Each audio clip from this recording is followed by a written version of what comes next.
لو عندك حد غالي عليك قوي وعايز تشتري له حاجة قيمة، اشتري خاطره. والله زي ما بقولك كده، جرب بس تخاف عليه بشكل حقيقي وتبقى عامل حساب لزعله، وانت هتعرف ان مفيش اغلى من كده حاجة ممكن تقدمها له.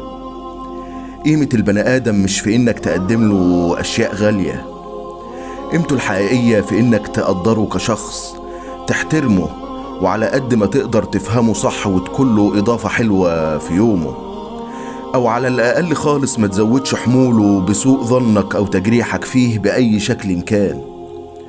انك تشتري خاطر شخص بتحبه فهو ده اغلى والطف من مليون هدية قيمة. انك تشتري خاطر شخص بتحبه فهو ده اغلى والطف من مليون هدية قيمة.